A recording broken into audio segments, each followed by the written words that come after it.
अब मुझको लगता है विपक्ष में भी अब उनको जगह नहीं मिलेगा। जिस प्रकार से सनातन को टारगेट करना, गजब बात करते हो, रामचरितमानस फाड़ना जलाना, यह कहना कि सपा की सरकार बनेगी तो प्रतिबंध कर देंगे, कितने दुर्भाग्य की बात है। फिर भी आज समाजवादी पार्टी के नेता माननीय अखिलेश जी मुंह में तालाबंद किए हुए हैं, सनातन पर बोल नहीं सकते, बोलते भी हैं तो अपशब्द के रूप में बोलते हैं। हिंदू होने के नाम पर कलंक है और कुछ भी नहीं है। स्वामी प्रसाद मौर्य जिस प्रकार से कभी रामचरितमानस पे, कभी सनातन पे, कभी अब हिंदुत्व पे जिस प्रकार से नकारात्मक टिप्पणी कर रहे हैं, अब समय आ गया है कि उत्तर प्रदेश के मुख्यमंत्री माननीय योगी आदित्यनाथ जी अब स्वामी प्रसाद मौर्य पे बुलडोजर चलाएं।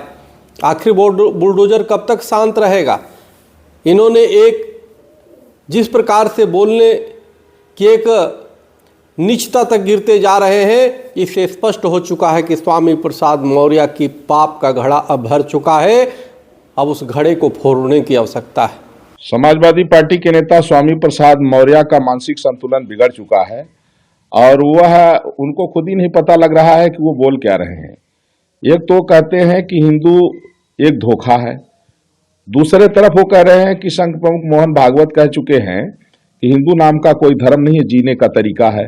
तो जीने का तरीका जो होता है वो बहुत बेहतर होता है। भारतीय संस्कृति में जीने का जो तरीका होता है वो बहुत उच्च बातें हैं और धोखा कहना यह एक अपमानजनक शब्द हो गया है। तो उस व्यक्ति को यही नहीं पता लग रहा है कि संघ प्रमुख मोहन भागवत जब इसको सम्मानजनक तरीके से प्रस्तुत करते हैं कि ये जीने का एक तरीका है, और दूसरी तरफ वह व्यक्ति हिंदू धर्म को बता रहा है कि हिंदू एक धोखा है, उसको यही नहीं पता लग रहा है कि इसमें कितना ज्यादा अंतर है।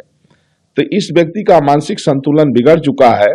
इतना ही कहूंगा कि स्वप्न देखना कभी बुरा नहीं होता। आप 50 बार देखिए मगर ऐसे शब्द बोलकर न्यायालय के फैसलों पर विचार मत उठाइए। ये प्राण प्रतिष्ठा मात्र एक दिन की नहीं है, ये 500 वर्षों के संघर्षों की, अदालत के निष्कर्षों की और करोड़ों परिवारों के विमर्शों की प्राण प्रतिष्ठा है।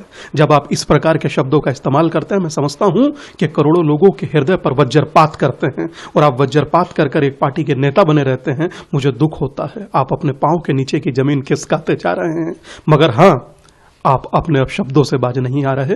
पर मैं फिर भी कहूंगा, ये वक्त प्राण प्रतिष्ठा का है, 100 करोड़ लोगों के लिए उत्सव का है, देश में पुनः दीपावली का है, तो उसका स्वागत किया जाए, ना कि इस प्रकार के अनर्गल बयानों का प्रलाप और इस पर किसी प्रकार की प्रतिक्रिया।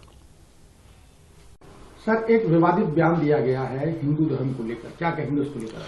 कहूंगा कि अत्यंत मूर्खतापूर्ण, अज्ञानतापूर्ण, और वो भी तब जब 500 वर्षों के संघर्षों के बाद सनातनी हिंदू समाज अपने आराध्य की प्राण प्रतिष्ठा कर रहा हो और उस समय में कोई व्यक्ति करोड़ों लोगों को मानने वाले धर्म को धोखा कह दे, तो मैं समझता हूं इससे ज्यादा निंदनीय है और मुझे लगता है इससे ज्यादा मूर्खतापूर्ण कुछ हो नहीं सकता।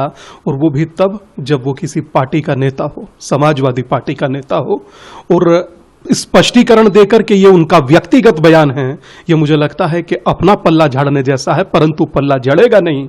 अगर आपका नेता ये बयान नहीं दे रहा तो करोड़ों लोगों की आस्था भड़काने पर उनको निकाल बाहर क्यों नहीं करते?